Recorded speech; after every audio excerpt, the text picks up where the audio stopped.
الحمد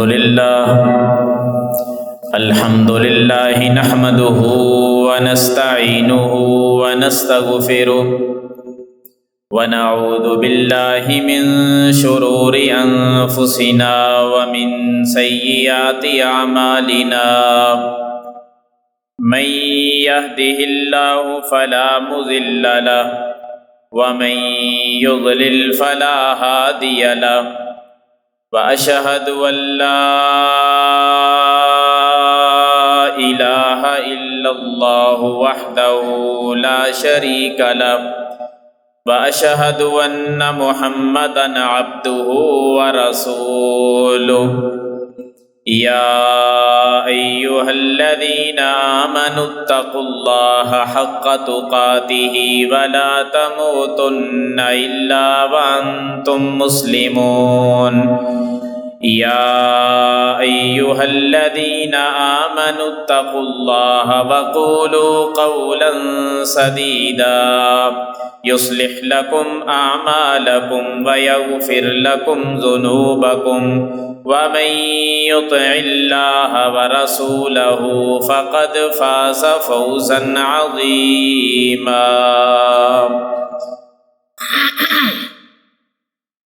يا أيها الناس اتقوا ربكم الذي خلقكم من نفس واحدة وخلق منها زوجها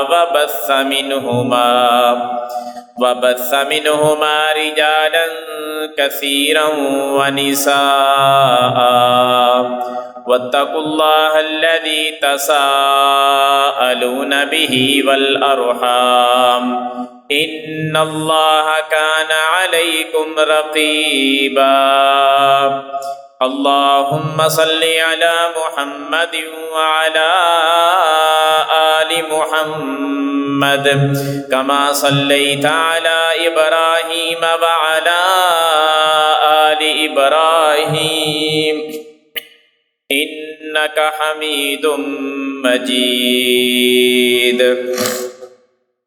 اللهم بارك على محمد وعلى آل محمد كما باركت على إبراهيم وعلى آل إبراهيم إنك حميد مجيد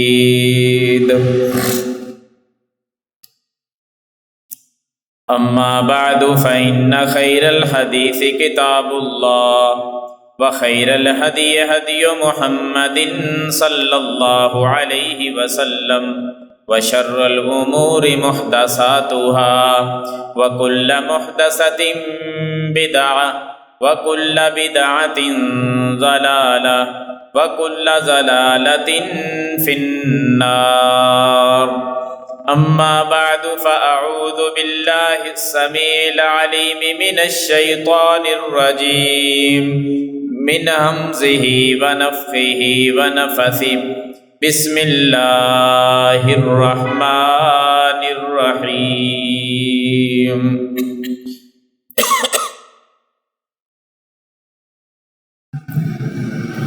فمن يعمل مثقال ذرة خيرا يره ومن يعمل مثقال ذرة شرا يره رب اشرح لي صدري ويسر لي أمري واحلل عقدة من لساني يفقهوا قولي اللهم رب زدني علما اللهم رب زدنی عملا۔ واجب الاحترام دوستو، بزرگوں، عزیز ساتھیوں، عزت و احترام کے لائق اسلامی ماؤں اور بہن، آج کے خطبہ میں قرآن مجید کا جو مقام میں نے آپ کے سامنے تلاوت کیا ہے، اس کا ترجمہ یہ ہے کہ جو شخص ایک ذرہ برابر نیکی کرے گا، قیامت کے دن وہ اس نیکی کو دیکھے گا، اور جو شخص ایک ذرہ برابر گناہ کرے گا، وہ ذرہ برابر گناہ بھی قیامت کے دن اس کی آنکھوں کے سامنے ہوگا۔ تو انہی آیات کو مد نظر رکھتے ہوئے میں آپ کے سامنے تقریباً 5 ایسے گناہ بیان کرتا ہوں، ایسی 5 برائیاں آپ کے سامنے رکھتا ہوں جن کو ہمارا معاشرہ انتہائی معمولی سمجھتا ہے، جبکہ دین اسلام نے ان کو کتنا بڑا بیان کیا ہے۔ ان معمولی گناہوں پر، معمولی ہے نہیں، ہم اس کو معمولی سمجھتے، ان پر اللہ نے سزا کتنی بیان کی۔ بیان کرنے کا مقصد صرف یہ ہے کہ ہماری اصلاح ہو جائے۔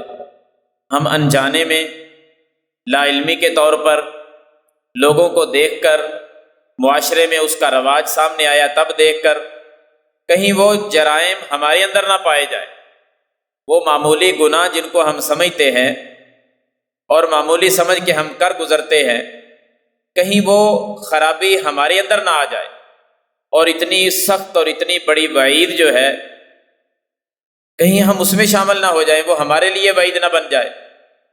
تو 5 گناہ اور اس کے ساتھ ساتھ ملتے جلتے اسی کے ساتھ چند حدیثیں آج کے خطبے میں آپ کے سامنے پڑھتا ہوں، احباب غور کریں، کیونکہ قرآن مجید نے یہ بات واضح کر دی ہے کہ ایک ذرہ برابر بھی کسی نے اگر گناہ کیا ہوگا تو قیامت کے دن وہ اس گناہ کو دیکھے گا، اس کے ترازو میں اس کو تولا جائے گا، اس کا وزن کر کے اس کے جتنی سزا بنتی ہوئی وہ دی جائے گی۔ تو معمولی گناہ کو ہم سمجھ رہے ہوتے ہیں کہ بعض دفعہ یہ بڑا معمولی ہے، سارے لوگ کر رہے ہیں، لیکن وہ معمولی ہوتا نہیں۔ گناہ تو کوئی بھی ہو، چھوٹا ہو یا بڑا، صغیرہ ہو یا کبیرہ، وہ انسان کی ہلاکت کا سبب بن جاتا ہے۔ لیکن کچھ گناہ ایسے رواج پا چکے ہیں کہ لا علمی کی بنیاد پر بہت سارے لوگ ان کو کر رہے ہیں، اور اپنے نامہ اعمال کے اندر بہت سارے گناہ جو ہیں وہ درج کروا رہے ہیں۔ تو احباب غور کرے، سب سے پہلا عمل جو انتہائی معمولی سمجھا جا رہا ہے جبکہ حقیقت میں وہ بہت بڑا گناہ ہے، وہ ہے نماز پڑھتے ہوئے رکوع اور سجدے کو سستی کے ساتھ کرنا۔ توجہ اس پہ نہیں ہوتی، سستی کرتے ہوئے بندہ جلدی جلدی سجدہ، جلدی جلدی رکوع، نماز کو بڑی جلدی کے ساتھ ادا کر لیتا ہے، رکوع اور سجدہ صحیح معنوں میں ادا نہیں کر پاتا، تو اس کا کتنا بڑا گناہ ہے۔ حدیث کے اندر اس کو کیا کہا گیا ہے؟ دیکھیں کہ نماز بندہ پڑھ رہا، وضو کیا، ٹائم اس نے نکالا، گھر سے چل کر آیا، کام کاج چھوڑ کر آیا، مسجد میں آ کر اس نے نماز پڑھی اور رکوع اور سجدہ کچھ تیزی کے ساتھ کر رہا تھا، اس نماز کو کیا کہا گیا؟ اس نمازی کو کیا کہا گیا؟ اس کے لیے کس لفظ کا انتخاب نبی علیہ الصلوۃ والسلام نے کیا؟ آپ اس پر ذرا غور فرمائیں۔ نبی صلی اللہ علیہ وسلم کی یہ حدیث مسند احمد کے اندر آپ علیہ السلام فرماتے ہیں کہ اسوأ الناس سرقۃ الذی یسرق من صلاتی، آپ نے فرمایا کہ بدترین چور ہے وہ شخص جو اپنی نماز کے اندر چوری کرتا ہے۔ سب سے برا چور، گندہ ترین چور وہ ہے جو نماز میں چوری کرتا ہے۔ صحابہ کہتے ہیں کہ ہم نے کہا یا رسول اللہ صلی اللہ علیہ وسلم فکیف یسرق من صلاتی، بندہ اپنی نماز میں چوری کیسے کرتا ہے؟ چوری ایک خاص عمل ہے، پھر نماز کے اندر، کیونکہ آپ علیہ السلام نے فرمایا بدترین چور وہ ہے جو نماز میں چوری کرتا ہے، تو نماز سے چوری کیسے ہوتی ہے؟ تو آپ علیہ الصلوۃ والسلام نے جواب ارشاد فرمایا، آپ نے فرمایا کہ نماز کے اندر چوری یہ ہے، نماز کی چوری یا نماز سے چوری یہ بنتی ہے کہ لا یتم رکوعها ولا سجودها، بندہ نماز پڑھتا ہے، اس کا رکوع اور سجدہ مکمل نہیں کرتا، یہ بدترین چور آدمی، یہ تو نماز میں چوری کر رہا۔ ہم ذرا غور کریں اپنی نمازوں پر، ہماری نمازوں کا کیا حال ہے؟ ہماری نمازوں کے رکوع اور سجود وہ کیسے ہو رہے؟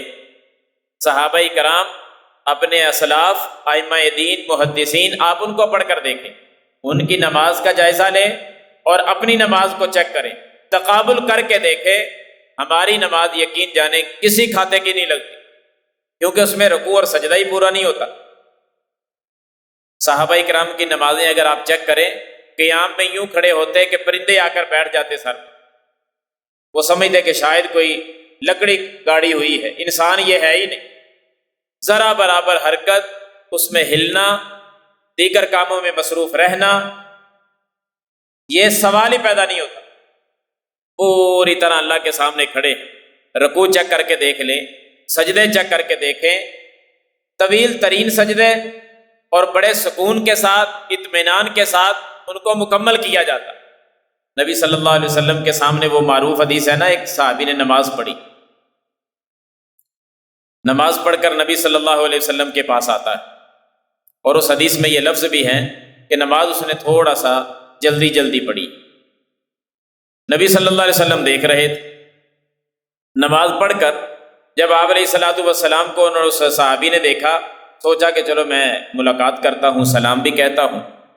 آیا، آ کر سلام کیا، نبی صلی اللہ علیہ وسلم نے جواب دیا، اور ساتھ ہی یہ ارشاد فرمایا کہ ارجع فصلی فإنک لم تصلی، واپس لوٹ، جا کر نماز پڑھ، تو نے نماز نہیں پڑھی، حالانکہ آپ کے سامنے پڑھی۔ وہ واپس گیا، جا کر دوبارہ نماز پڑھی اسی ترتیب کے ساتھ، پھر واپس آیا، آ کر سلام کیا، آپ نے جواب تو دیا لیکن لفظ وہی دہرائے، ارجع فصلی فإنک لم تصلی، جاؤ جا کر نماز پڑھ، تو نے نماز نہیں پڑھی۔ آپ علیہ السلام کیا فرما رہے ہیں کہ تو نے نماز پڑھی ہی نہیں، یہ نہیں فرما رہے کہ آپ نے نماز صحیح نہیں پڑھی، آپ نے فرمایا پڑھی ہی نہیں، حالانکہ وہ پڑھ رہا، میرے محبوب اس کو بار بار لوٹا رہے ہیں کہ جا کر پڑھ۔ وہ پڑھتا ہے، واپس آتا ہے، آ کر سلام عرض کرتا ہے، میرے محبوب جواب دے کر فرماتے ہیں جا نماز پڑھ، جا کر تو نے نماز نہیں پڑھی۔ 3 مرتبہ وہ آیا، تینوں مرتبہ میرے محبوب کے یہی لفظ تھے کہ ارجع فصلی فإنک لم تصلی، جا نماز پڑھ، جا کر تو نے نماز نہیں پڑھی۔ پریشان ہو گیا 3 مرتبہ نماز پڑھ کر۔ تیسری مرتبہ جب آپ علیہ السلام نے یہ فرمایا نا کہ تو نے نماز نہیں پڑھی، پھر وہ رک گیا، رک کر کہتا ہے یا رسول اللہ صلی اللہ علیہ وسلم، جتنا مجھے علم ہے میں نے اس کے مطابق نماز پڑھی، اور اگر یہ نماز میری ٹھیک نہیں تو میرے محبوب پھر آپ ایسا کریں، مجھے نماز سکھلائیں بھی اور پڑھ کر دکھائیں، نماز کیسے پڑھنی ہے وہ مجھے سکھا دیں، اور ذرا 2 رکعت آپ نماز پڑھ کر مجھے دکھا بھی دیں کہ نماز کیسے پڑھی جاتی۔ اللہ کے رسول صلی اللہ علیہ وسلم نے ان کو نماز پڑھ کر سمجھائی، اور یہی بات بتائی کہ ٹھہر کے نماز پڑھ، اطمینان کے ساتھ رکوع کر، زیادہ زور اس نماز میں جو سکھائی گئی رکوع اور سجدے پر ہے۔ آپ علیہ السلام نے فرمایا کہ جب تو رکوع کرے نا، حتیٰ تطمئن راکعا، ایسے رکوع کر کے اطمینان ہو رکوع کرنے والے کو، سجدہ کر تو سجدہ کرنے والے کو اطمینان ہو جائے کہ میں نے سجدہ کر لیا، یہ نہ ہو کہ کوے کی طرح بندہ ٹھونگے مارتا رہے، اس نماز کو نماز نہیں کہا گیا۔ تو رکوع اور سجدہ مکمل ہو اس کو نماز کہا جاتا ہے، رکوع سجدے میں اگر جلدی ہو جائے تو اس کو نماز ہی نہیں کہا جاتا۔ تبھی تو آپ نے فرمایا کہ یہ بدترین چور ہے، صرف چور نہیں، اسوأ الناس، لوگوں میں بدترین آدمی، سریقتاً، چوری کے لحاظ سے، یعنی چور جو چوری کرتے ہیں ان چوروں میں سے جو سب سے برا چور ہے وہ شخص ہے جو نماز سے چوری کرتا ہے۔ اور نماز میں چوری کیا ہے؟ رکوع اور سجدہ مکمل نہ کرنا۔ تو میں تمام احباب سے درخواست کروں گا کہ نماز کے اندر رکوع اور سجدے کو اہتمام کے ساتھ پوری دعائیں اس میں پڑھ کر، 7 اعضاء پر سجدہ ہوتا ہے، پورے اطمینان کے ساتھ سجدہ کریں۔ رکوع میں جائیں تو کمر بالکل سیدھی ہو، سر اس کے بالکل برابر میں ہو، نہ بازو جھکائے ہوئے ہوں، نہ کونیاں جو ہیں ان کو فولڈ کیا ہوا ہو، اور نہ اپنی کمر کو جھکایا ہوا اور گول کیا ہوا، یہ نہ ہو، بلکہ ہمارے مکمل بازو یہ ہاتھ گھٹنے پر ہوں اور بازو بالکل سیدھا ہو، یہ کونی کے اندر موڑ والا پن نہیں ہونا چاہیے، اس کو فولڈ نہیں کرنا بلکہ بازو بالکل سیدھا رکھنا ہے، تب ہماری کمر بالکل سیدھی ہوگی، اور سر کو بھی بالکل جھکا کر پاؤں کی طرف نہیں موڑنا رکوع کے اندر، بلکہ اپنے سر کو اپنی کمر کے برابر سیدھا رکھنا ہے، جہاں نظر ٹک جائے بس وہاں ٹکا لینی ہے، سر موڑنا بھی نہیں، اپنی کمر کو بھی گول نہیں کرنا، بلکہ کمر اور سر بالکل سیدھا رکھنا ہے۔ مردوں اور عورتوں کا رکوع بالکل ایک جیسا ہے، اس میں کوئی فرق نہیں، اور اگر اس میں جلدی ہوئی تو پھر بدترین چور کہا گیا۔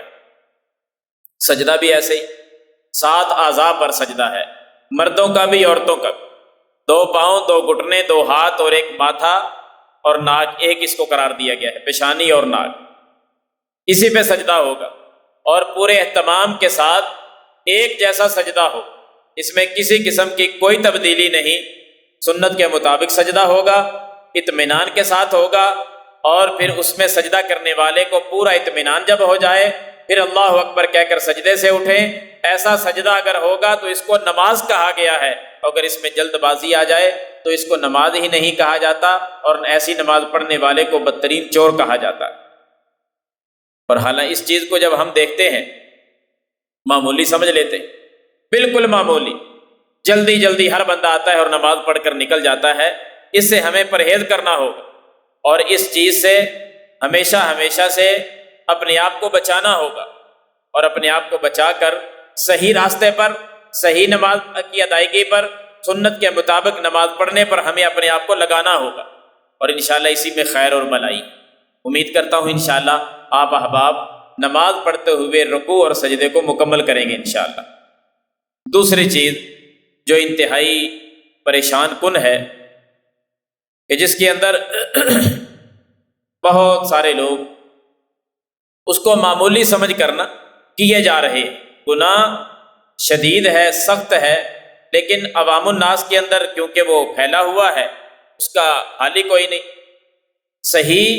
تصحیح کی طرف، درستگی کی طرف لوگ آنے کے لیے تیار ہی نہیں، اور اتنا بڑا جرم بن چکا ہے، جرم تو پہلے دن سے ہے لیکن رواج پا چکا ہے، جب وہ محسوس ہوتا ہے کہ شاید وہ گناہ رہا ہی نہیں، شاید وہ گناہ معمولی بھی نہیں رہا، اور وہ کیا چیز ہے؟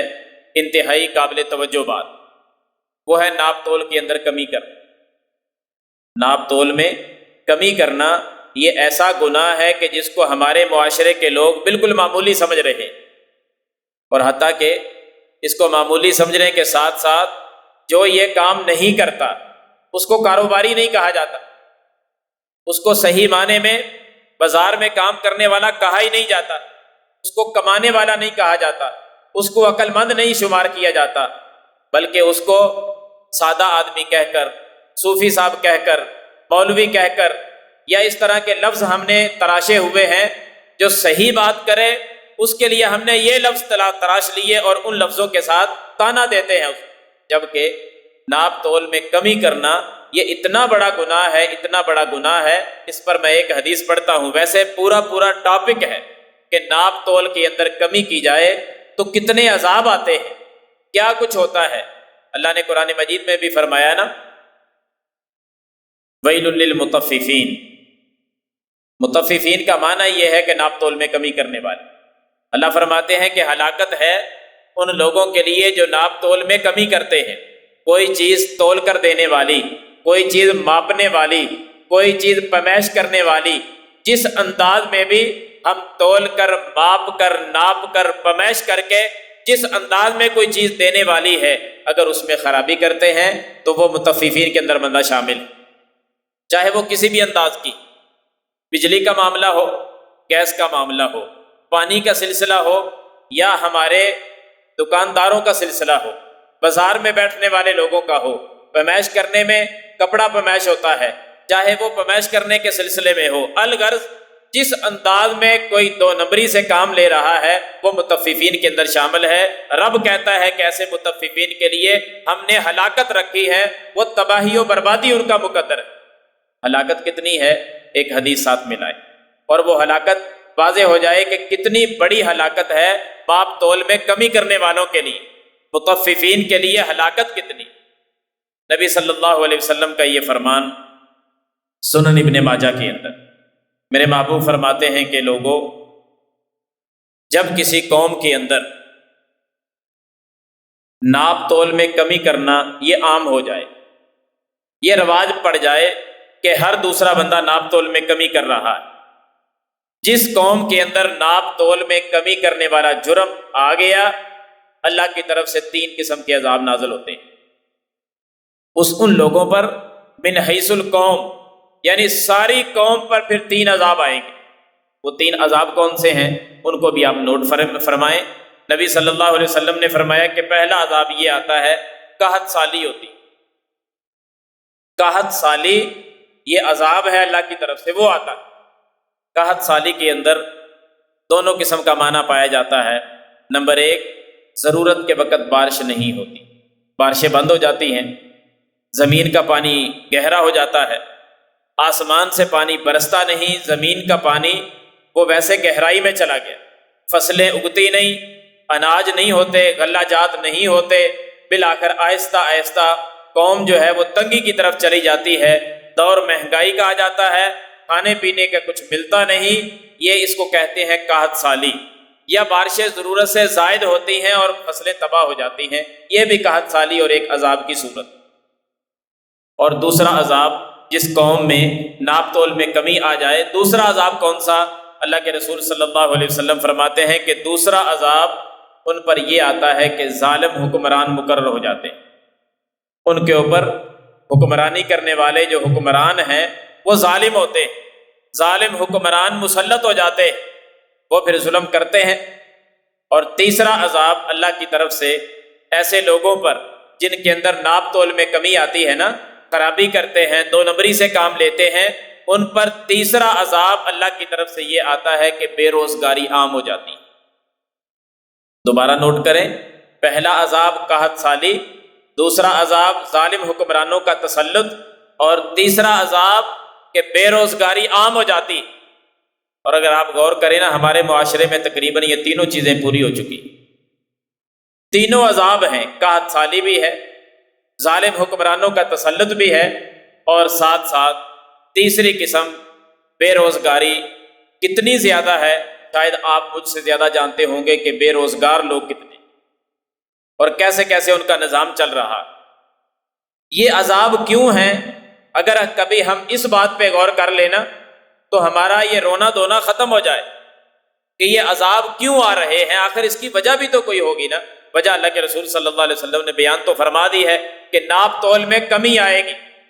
اب آپ غور کریں، اپنے اپنے گریبان میں ہم جھانکیں کہ ہم 2 نمبری کہاں کہاں کرتے ہیں، کس کس جگہ پر ہم ڈنڈی مارتے ہیں، ہم دھوکہ دیتے ہیں، ناپ تول میں کس انداز میں ہم کمی کرتے ہیں۔ ہمارا کوئی کام سیدھا ہے؟ جب کوئی کام ہمارا سیدھا دکھائی نہیں دیتا، نظر نہیں آتا، تو پھر اللہ کی طرف سے یہ عذاب ہمارا مقدر ہے۔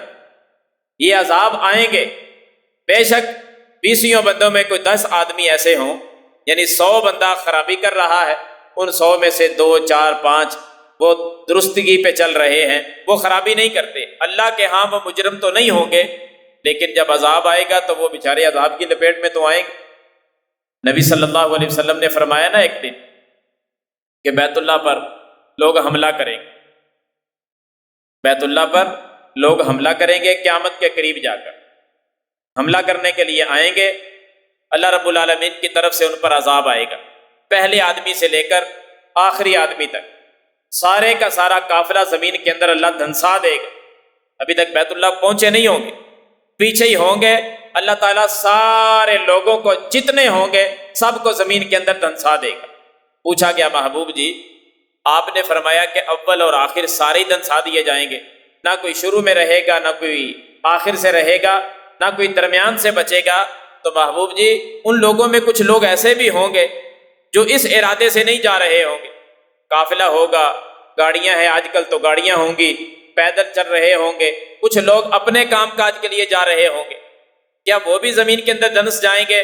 میرے محبوب علیہ السلام نے فرمایا کہ اس قافلے کے اندر جتنے لوگ بھی ہوں گے، چاہے کوئی کسی ارادے سے جا رہا ہے، اپنے کاروبار کے لیے جا رہا ہے، وہ سارے کے سارے دھنسا دیے جائیں گے۔ اگر وہاں کسی کی رہائش ہے تو وہ بھی زمین کے اندر چلا جائے گا۔ آپ علیہ السلام نے فرمایا کہ وہ عذاب کی لپیٹ میں آئیں گے، لیکن قیامت کے دن ان لوگوں کی صفوں میں نہیں اٹھائے جائیں گے، وہ اپنی اپنی نیت کے مطابق اٹھائے جائیں گے۔ اگر بیت اللہ گرانے کے لیے جا رہے تھے تو پھر انہی لوگوں کے ساتھ ہوں، اور اگر اپنا کوئی کام کاج کے لیے جا رہے تھے پھر وہ ان لوگوں کے ساتھ نہیں ہوں گے۔ تو اس حدیث سے پتہ کیا چلتا ہے کہ جب عذاب آتا ہے نا پھر قوم ساری پر آتا ہے، سارے لوگوں کو اس کا اثر پہنچتا ہے، اس کی نحوست، اس کی منحوسیت، اس عذاب کی بے برکتی، اس عذاب کی تکلیف ہر نیک اور شر کو پہنچتی ہے۔ بندہ برا ہو تب بھی اس کو پہنچتی ہے، بندہ نیک ہو اس کو بھی اس کا اثر پہنچتا ہے، لیکن روزے قیامت اپنی اپنی نیت کے مطابق وہ اٹھائے جائیں۔ تو میں عرض کر رہا ہوں، ناپ تول میں کمی، کثیر تعداد ہے لوگوں کی جو یہ خرابی کرتے ہیں، چھوٹے پیمانے سے لے کر بڑے پیمانے تک خرابیاں اتنی زیادہ ہیں، آپ حیران ہوں گے، بلکہ مجھ سے زیادہ جانتے ہیں کہ کون کون سی چیزیں ہیں جس میں ہم خرابی کر رہے ہیں۔ تولنے والی ساری چیزیں، ان میں کیسی کیسی ملاوٹ ہو رہی، مٹی تک چیزیں ہم ملا رہے، زہر تک ہمارے لوگ ملا کر لوگوں کو کھلا رہے۔ میں نے پچھلے خطبے میں عرض کی تھی نا بات، کہ دنیا دودھ کو معاف نہیں کرتی، شہد کو معاف نہیں کر رہی۔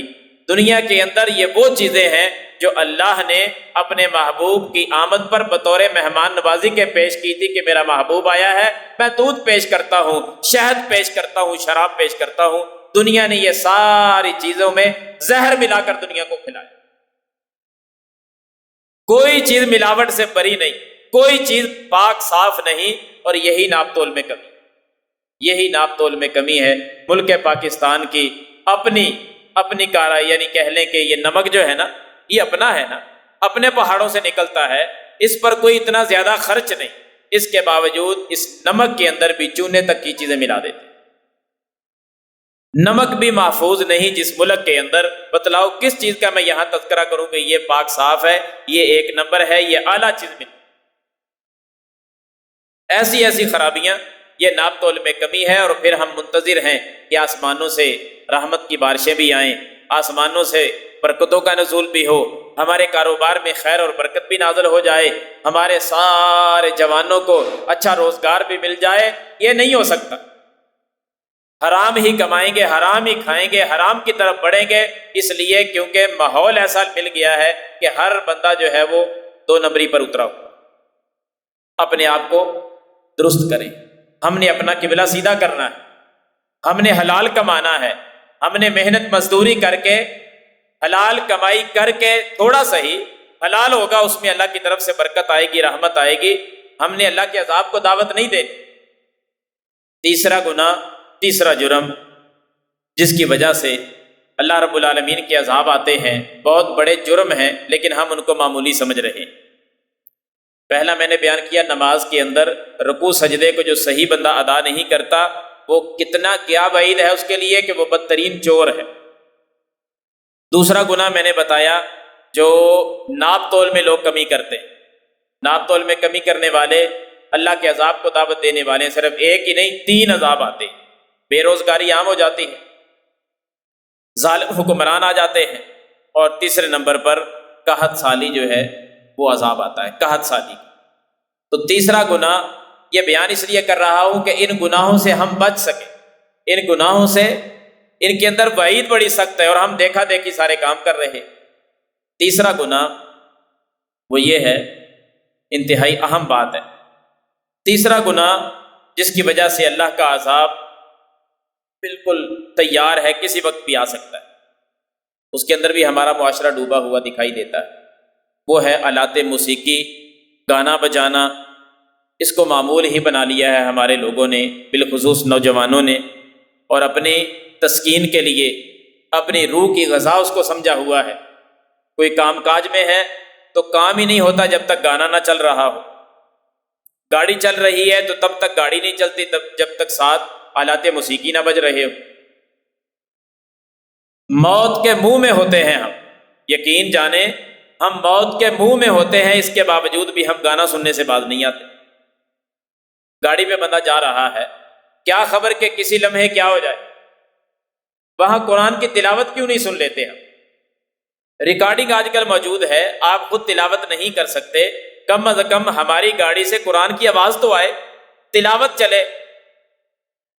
ہم مانتے ہیں اس بات کو کہ کوئی خبر نہیں، ایک لمحے میں حادثہ ہو جائے اور ہمارا دوسرا سانس ہی نہ آئے، ہم ادھر فوت ہو جائیں، اور چل رہا ہو اس گاڑی کے اندر گانا، ہم حرام آوازیں سن رہے ہوں، اللہ کے سامنے کون سا چہرہ لے کر جائیں گے؟ کیا جواب دیں گے اپنے مالک کو جا کر کہ ہم آخرے انما الاعمال بالخواتیم، انجام تو خاتمے پر ہے. جب انسان کا خاتمہ ہوتا ہے دیکھا جائے گا خاتمہ کس چیز پہ ہوا، اللہ تعالیٰ نے فیصلہ اس خاتمے کے مطابق کرنا ہے. خاتمہ ہمیں پتہ ہی نہیں کہاں ہو جانا ہے، تو پھر اپنے اعمال تو بندہ ٹھیک کرے. کم از کم ایسی جگہوں پر جب ہم چل رہے ہوتے ہیں کہ جہاں ایک لمحے کے بھی کوئی گارنٹی نہیں، کم از کم وہاں تو ہم خیر کا کام کریں. پھر گانا سننا جس حالت میں بھی، عام حالت میں ہو، اپنے گھر میں ہو، اپنے روم کے اندر ہو، کہیں چھپے ہوئے ہوں یا لوگوں کے سامنے ہو، جہاں بھی ہوں، اگر ہمارے کانوں کے اندر گانے کی آوازیں آتی ہیں، ہم آلات موسیقی سن کر ہم سکون پاتے ہیں، تو سمجھو پھر دل کے اندر نفاق ہے، ایمان نہیں. دل کے اندر نفاق نے جنم لیا ہوا ہے اور نفاق ابھر رہا ہے، اور وہ ایمان کے منافی ہے. ایمان خارج ہو رہا ہے، ایمان ختم ہو رہا ہے. سزا کیا ہے؟ اللہ کے رسول صلی اللہ علیہ وسلم نے فرمایا کہ ایک وقت آئے گا، وقت آنا ہے، ہمارا ایمان ہے اس پر، یہ تو نبی کی حدیث ہے، حق اور سچ ہے، پوری ہو کر رہے گی. نبی صلی اللہ علیہ وسلم نے فرمایا کہ ایک وقت آئے گا 3 قسم کے عذاب آئیں گے میری امت پر، میری امت کے لوگوں پر. آپ نے فرمایا 3 قسم کے عذاب نازل ہوں گے. کون سے لوگ ہوں گے؟ فرمایا وہ لوگ یہ ہوں گے، وہ گانا سنیں گے، شراب پیئیں گے، بدکاری کریں گے، یہ ان کے گناہ ہوں گے. گانا سننا ان کا معمول ہوگا، شراب پینا ان کی زندگی کا حصہ ہوگا، بدکاری کرنا یہ ان کی زندگی میں شامل ہوگا. 3 قسم کے گناہ ہوں گے. اور فرمایا کچھ لوگ آلات موسیقی، گانا بجانا یہ ان کا معمول بن چکا ہوگا. عذاب اللہ کا یہ آئے گا. 3 عذاب ایسی قوم پر آئیں گے. فرمایا کہ ان پر عذاب یہ آئے گا، نمبر 1 رات کو سوئیں گے، گانے بھی سنیں گے اسی رات کو، شراب بھی چلے گی اسی رات کو، منہ کالا بھی کریں گے یعنی بدکاری بھی کریں گے. شراب، بدکاری اور گانا یہ تینوں چلیں گے. تہجد کا ٹائم جب ہوگا نا، رات کا پچھلا پہر ہوگا، جب اللہ کو منانے کا ٹائم ہوتا ہے، جب ہمارا مالک پہلے آسمان پر آ کر آوازیں لگاتا ہے کہ کوئی ہے گناہ گار، مجھ سے گناہوں کی معافی مانگے، میں گناہ معاف کر دوں. کوئی بیمار ہے تو شفا مانگ لے، میں شفا دے دوں. کوئی رزق کا متلاشی ہو تو رزق مانگے، میں اس کو رزق دے دوں. یہ اعلان جب اللہ کر رہا ہوتا ہے، جب وہ ٹائم ہوتا ہے تو یہ ظالم پھر سو جاتے ہیں. پچھلا ٹائم کیسے گزرا؟ بدکاری میں گزرا، شراب میں گزرا اور گانے میں گزرا. اور جب اللہ کو منانے کا وقت ہوا تو تب یہ سو گئے. اللہ رب العالمین کو آسمانوں پر غصہ آئے گا اس قوم پر. اللہ تعالیٰ ان کو جب یہ صبح 8-9 بجے اٹھیں گے، اشراق کے ٹائم اٹھیں گے، سورج طلوع ہو چکا ہوگا، نہ کوئی نماز کی فکر، نہ اللہ کو منانے کی فکر. میرا رب غصہ کر جائے گا ان لوگوں پر. جب یہ اٹھیں گے ان میں سے کچھ بندر بنے ہوئے ہوں گے اور کچھ خنزیر بن چکے. میرا اللہ ان کی شکلوں کو بدل. ہمیں ڈرنا چاہیے، ہمیں خوف کھانا چاہیے کہ ہم کس طرف جا رہے ہیں. کیا یہی ماحول ہمارے معاشرے میں بن نہیں گیا؟ یہی ہمارے ملک میں اس طرح کی محفلیں کیا سجنے نہیں لگ گئی؟ جو کچھ میرے محبوب نے فرمایا تھا بالکل وہی ہونے لگا. اور اگلی بات سے ڈرنا چاہیے کہ کہیں صبح کے وقت یہ بندر اور خنزیر نہ بن جائے، عبرت کا نشان نہ کہیں بن جائیں. ہم نے پرواہ کبھی نہیں کی. اللہ کے رسول صلی اللہ علیہ وسلم نے دوسرا عذاب فرمایا کہ یہ جو لوگ ہیں نا، ان میں سے پھر زمین پر زلزلہ آئے گا. اللہ ان لوگوں کو زمین کے اندر دھنسا دے گا. جب یہ زمین میں دھنس جائیں گے پھر اللہ کا تیسرا عذاب آئے گا، آسمانوں سے پتھر برسے. میرے اللہ کا کتنا غصہ ہوگا. خنزیر اور بندر بھی بنا دیا، زمین کے اندر بھی دھنسا دیا اور اوپر سے پھر پتھر بھی برسائے. ہمیں اللہ سے ڈرنا چاہیے. یقین جانیں ہمیشہ اللہ سے توبہ کرنی چاہیے کہ یہ ماحول کب بنے گا، کسی کے ساتھ بن سکتا ہے. اور ہمارے کام تو سارے ہمارے شروع ہو چکے اور اس کو معمولی سمجھا جا رہا. جو میں آپ کے سامنے دعوت فکر لے کر کھڑا ہوں نا، اس عمل کو معمولی سمجھا جا رہا، روح کی غذا سمجھا جا رہا، دل کی تسکین سمجھا جا رہا ہے. اور ایک دوسرے کو دیکھ کر فلاں بھی یہ سنتا ہے، ہم بھی سنیں تو کیا حرج ہے. ہمارے گھروں میں یہ سارا معاملہ شروع ہو چکا ہے. ظلم کی انتہا یہ ہے، ہماری ماؤں بہنوں نے یہ کام شروع کر دیا. گانا سننا ان کی روح کی غذا بن چکا ہے، حالانکہ روح کی غذا اللہ کا قرآن ہوتا، نبی مکرم صلی اللہ علیہ وسلم کی احادیث ہوتی، ہم خود بھی پڑھتے، ہم ریکارڈنگ ان کی سنتے، ہمارے گھروں کے اندر برکتیں آتی، پھر ہم کہتے ہیں کہ ہمارے گھروں میں شیاطین نے ڈیرے ڈال لیے ہیں۔ جب کام ہم نے شیطانی کرنے ہیں تو ڈیرے انہوں نے ڈال، خیمے انہوں نے لگانے ہیں، پھر کوئی اللہ کی رحمت کے فرشتے تو نہیں نازل ہوں گے ان گھروں کے اندر۔ ان گھروں کے اندر جنات آئیں گے، ان گھروں کے اندر شیاطین آئیں گے، کیونکہ ہم نے ان کی خوراک اور ان کی رہائش کا انتظام کر رکھا۔ اس کو معمولی نہ سمجھیں، یہ بہت بڑا گناہ ہے، بہت بڑا گناہ ہے، ایک بہت بڑا ٹاپک ہے، پورا مضمون ہے، بے شمار حدیثیں ہیں، اللہ کی قرآن کی آیات ہیں گانا سننے والے کے بارے میں کہ کتنی سخت وعید ہے۔ میں نے ایک حدیث آپ کے سامنے رکھی اور اس کو معمولی سمجھ کے ہم کر رہے ہیں، بچوں سے لے کر۔ افسوس کی بات یہ ہے کہ چھوٹے چھوٹے معصوم بچے، ان کو ہم نے گانے پہ لگا دی، وہ گانا سن کر خوش رہتے ہیں، آلات موسیقی سن کر خوش رہتے ہیں۔ یہی جب جنہوں نے گانا سن سن کر پروان چڑھنا ہے، وہ بڑے ہو کر پھر قرآن کو تو روح کی غذا نہیں سمجھے، وہ تو کچھ اور ہی چیز جو ہم نے سنانا شروع کی ہے اسی کو وہ فالو کریں۔ تو احباب اس پر توجہ دیں، ہم غلطی کی طرف جا رہے، ہم نے اپنی اصلاح کرنا ہوگی۔ اور اسی طرح تیسرا جرم، تیسرا گناہ جس کو معمولی سمجھا جا رہا ہے اور وہ حقیقت میں بہت بڑا ہے۔ مائیں بہنیں میری بات کو سن رہی ہیں، ذرا وہ بھی متوجہ رہیں۔ دو باتیں ان کے حوالے سے ذکر کرتا ہوں۔ ایسی خواتین جو خوشبو استعمال کرتی، گھر سے باہر نکلتے ہو، یہ ساتھ شرط ہے کہ اپنے گھر سے باہر نکلتے ہوئے خوشبو استعمال کرنے والی اس بات کو معمولی سمجھنا، بلکہ اس کو تو فیشن سمجھا جا رہا ہے۔ یہ تو ضروری ہو چکا ہے کہ گھر میں خوشبو ہو یا نہ ہو، باہر جاتے ہوئے خوشبو کا استعمال ضرور ہو۔ یہ کتنا بڑا گناہ ہے، کبھی سوچا؟ ہمارے گھروں کے اندر بھی بہنیں، بیٹیاں، بیویاں، مائیں موجود ہیں نا، آپ بھی سنیں۔ جو مائیں بہنیں سن رہی ہیں وہ اپنے آپ پر غور کریں کہ ہمارا کیا عمل کہیں اس حدیث کی مصداق ہم تو نہیں بن رہی، یہ وعید ہمارے اوپر فٹ تو نہیں ہو رہی۔ مرد احباب سارے سنیں اور اپنے گھروں میں جا کر اصلاح کریں۔ خواتین جو خوشبو استعمال کر کے گھر سے باہر قدم رکھتی اور ان کی خوشبو غیر محرموں تک پہنچتی، راستے میں جا رہی ہے، روڈ سے گزری ہے، سڑک پہ وہ گزر گئی عورت، اس کی خوشبو کسی غیر محرم کے ناک تک پہنچ گئی، اس نے خوشبو محسوس کر لی اس عورت کی، بس اتنا عمل ہے۔ میں ابھی اس طرف نہیں گیا کہ وہ بے پردہ جا رہی، میں یہ نہیں کہہ رہا کہ اس نے لباس شریعت کے خلاف پہنا ہوا ہے، یہ تو بڑے گناہ ہیں، ان کی طرف ابھی نہ جائیں۔ با پردہ عورت ہے، پورے حجاب کے اندر جا رہی ہے، حجاب پہن کے با پردہ ہو کر بہترین انداز میں جا رہی ہے، کوئی خرابی بظاہر نہیں ہے۔ خرابی ایک ہے کہ خوشبو لگا کے جا رہی ہے، غیر محرم محسوس کر رہے ہیں کہ اس کی خوشبو آ رہی ہے۔ میرے محبوب نے صرف اتنے لفظ، اتنی عمل پر، اتنی بات پر، اس عمل پر پتہ کیا فرمایا؟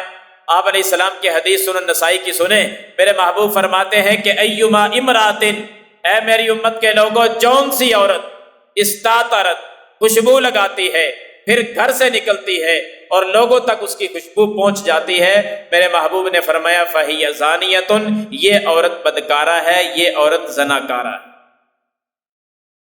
اس عورت کے بری ہونے میں کوئی شک نہیں، حالانکہ اس عورت نے کچھ ایسا کام نہیں کیا، اس عورت نے کوئی ایسا قدم نہیں اٹھایا، کسی کی طرف نہیں دیکھا، کوئی اور عمل اس کا ہے ہی نہیں، پردے کے اندر جا رہی ہے، لیکن خوشبو لگی ہوئی ہے، وہ دوسروں تک پہنچ رہی ہے۔ اس عورت کو معلوم ہے کہ میں نے خوشبو نہیں لگانی، کیا اس عورت کو کیا حق ہے کہ وہ دوسرے مردوں تک اپنی خوشبو پہنچائے؟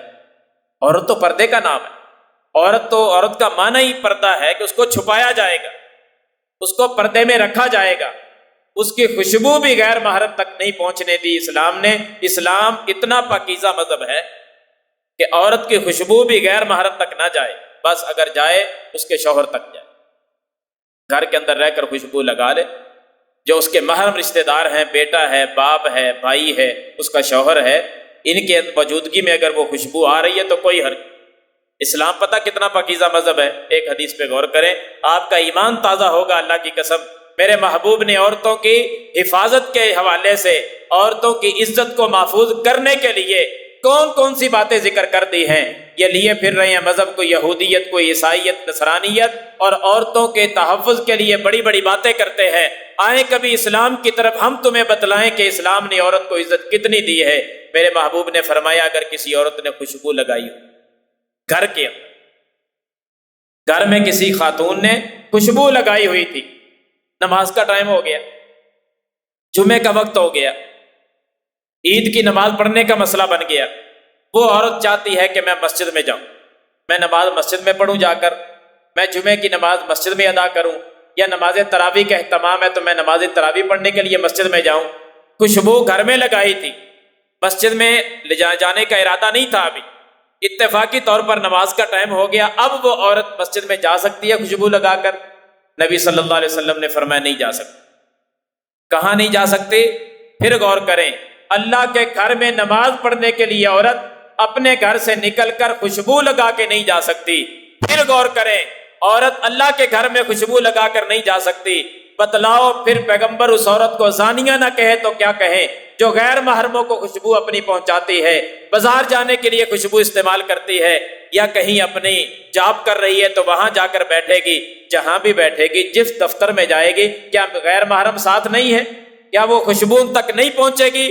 اس کو میرے محبوب نے زانیہ کہا ہے، بدکارہ کہا ہے، کیونکہ میرے محبوب فرماتے ہیں اللہ کے گھر میں نماز پڑھنے کے لیے بھی اگر آئے تو وہ خوشبو لگا کر نہ آئے، اور اگر خوشبو لگائی ہوئی ہے تو وہ کیا کرے؟ آپ علیہ السلام نے فرمایا وہ غسل کرے، وہ خوشبو کو دھوئے. اگر جسم پر خوشبو اس قسم کی لگی ہوئی ہے وہ دھونے سے بھی نہیں ختم ہوتی تو وہ عورت ایسا غسل کرے جیسا جنابت کا غسل کیا جاتا ہے، یعنی پورے اہتمام کے ساتھ اپنے جسم کو مل مل کر دھوئے تاکہ خوشبو کا ایک ذرہ بھی اس کے جسم پر باقی نہ رہے، تب وہ مسجد میں آئے. اللہ کی عبادت کرنے کے لیے مسجد میں، اور سختی کتنی ہے کہ غسل کر کے خوشبو دھو کر ختم کر کے پھر آئے. خواتین ذرا اس بات پہ غور کر لیں کہ مائیں بہنیں کہاں تک پہنچتی ہیں اور خوشبو لگا کر کیسے کیسے کس کس انداز میں. میں وہ سارے انداز چھوڑ رہا ہوں، اللہ کی قسم ایک ایک انداز حدیث میں بیان ہوا ہے کہ عورت کا لباس کیسا ہو، عورت کی چال کیسی ہو، غیر محرم سے کبھی بات کرنا پڑ جائے تو انداز کیسا ہو. اسلام نے تو ایک لمحہ بھی عورت کو کسی کے سامنے نرمی والا پہلو رکھا ہی نہیں. نرم بات کرنے سے اسلام نے منع کر دیا، کھلا چہرہ لے کر باہر نکلنے سے اسلام نے منع کر دیا، باریک اور تنگ لباس عورت کو پہننے سے اسلام نے منع کر دیا، اور بڑی بڑی سخت وعید آئی. فرمایا جون سی عورت باریک لباس پہنتی ہے، جون سی عورت تنگ لباس پہنتی ہے، کاسیات عاریات ممیلات مائلات، فرمایا وہ عورتیں لباس تو پہنا ہوا ہے، لباس پہننے کے باوجود بھی وہ بے لباس ہے، لباس پہننے کے باوجود بے لباس ہیں وہ عورتیں. اور وہ عورتیں اپنا لباس پہنتی ہی اس لیے ہیں تاکہ مردوں کو اپنی طرف مائل کریں اور خود مردوں کی طرف مائل ہوں. میرے محبوب نے فرمایا یہ لباس تو انہوں نے ایسا پہن لیا، یاد رکھنا جنت میں جانا تو بڑے دور کی بات ہے، یہ عورتیں کبھی جنت کی خوشبو بھی نہیں پا سکیں گی، جنت کی خوشبو بھی نہیں پا سکیں گی یہ عورت. کتنی سخت وعید ہے.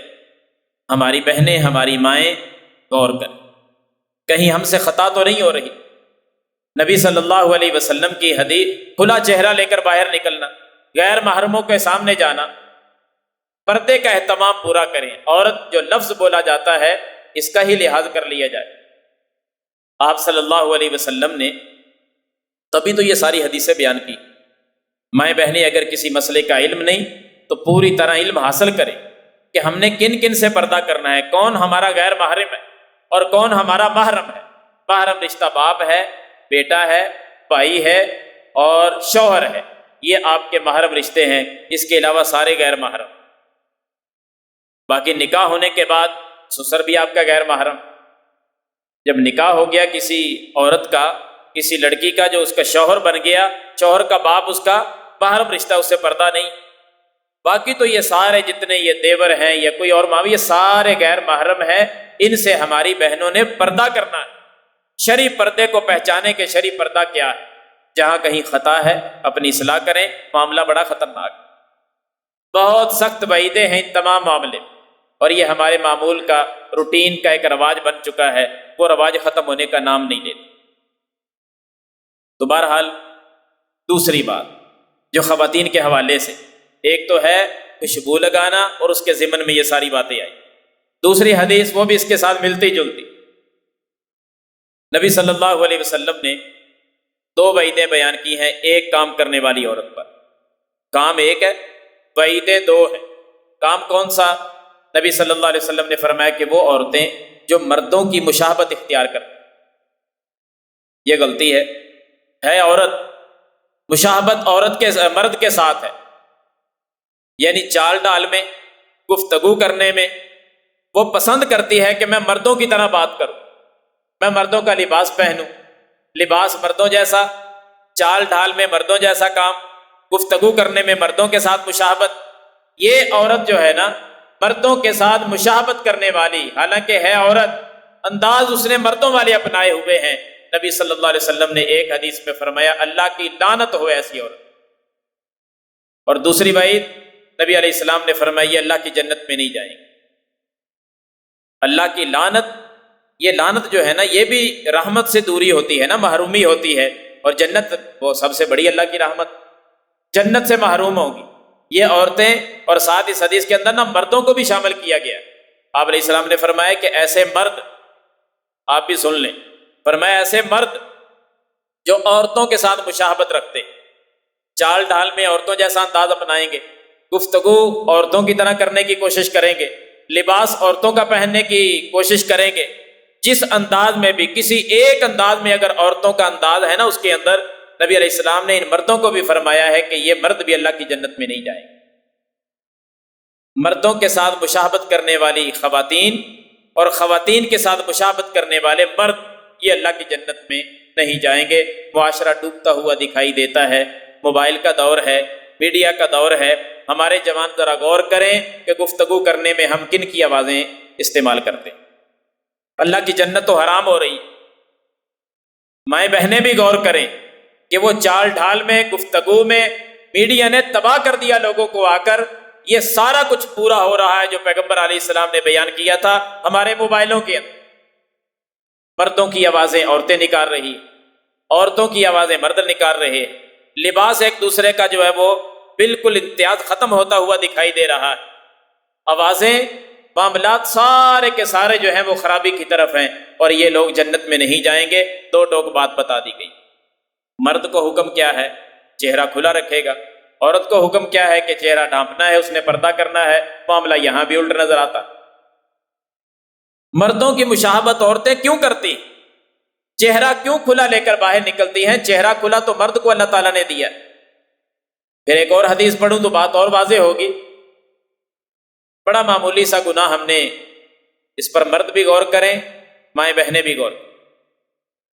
بڑا معمولی سا گناہ ہم سمجھ رہے ہیں جبکہ ہے بہت بڑا گناہ۔ اللہ کے رسول صلی اللہ علیہ وسلم کی حدیث ہے، آپ نے فرمایا ثلاثۃ، 3 قسم کے لوگ ایسے ہیں، پلے باندھ لیں یہ حدیث، فرمایا 3 قسم کے لوگ ایسے ہیں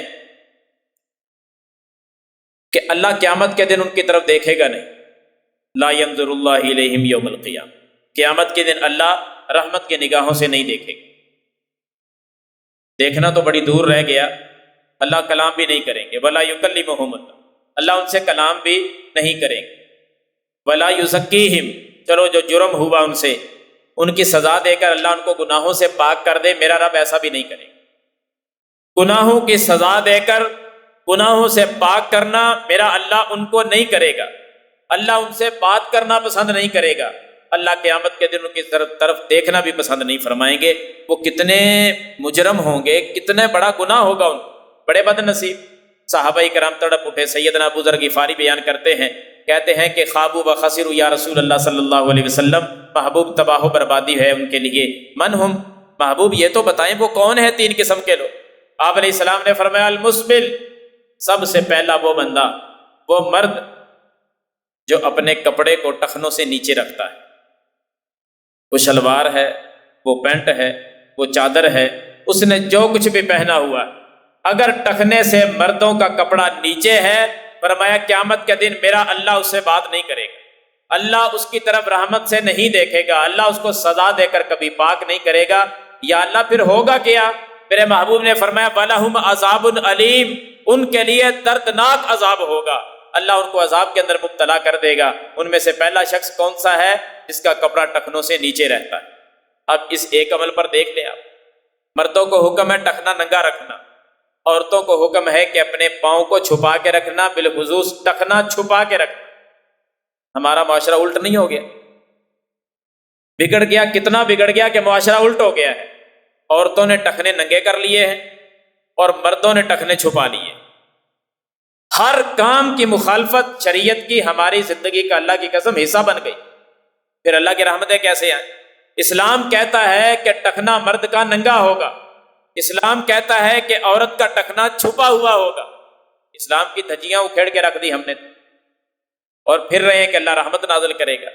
نہیں محترم دوستوں، بزرگوں، نوجوان ساتھیوں، ٹخنا ننگا رکھیں۔ ہم نے اس کو نماز کے ساتھ خاص کر لیا ہے، جب نماز پڑھنے آئے تو ٹخنا ننگا کر، لیکن نماز کے ساتھ اس کا کیا تعلق؟ اسلام نے 24 گھنٹے مرد کو ٹخنا ننگا رکھنے کا حکم دیا ہے۔ اب تو ہماری سائنس بھی مان گئی ہے، اب تو اس طرف آ جاؤ، اب تو ہماری سائنس بھی کہتی ہے کہ مرد کا ٹخنا ننگا رہے گا تو صحت مند رہے گا بندہ، کون کون سی بیماریوں سے محفوظ رہے گا، یہ اس دور میں سائنس نے ثابت کر دیا۔ سائنس تو آج کی ایجاد ہے نا، ہمارے پیر و مرشد نے 1400 سال پہلے فرما دیا کہ ٹخنا مرد کا ننگا ہو، اور سائنس نے یہ بھی واضح کر دیا ہے کہ عورت کا ٹخنا اگر ننگا رہے تو کون کون سی بیماریاں جنم لیتی، عورت کا ٹخنا ننگا رہے تو کون کون سے جرائم اس میں پیدا ہوتے ہیں، کبھی اس کو بھی پڑھ لیں۔ اسلام نے تو بڑا عرصہ پہلے ہی بتا دیا تھا کہ عورت کا ٹخنا چھپا ہوا ہونا چاہیے۔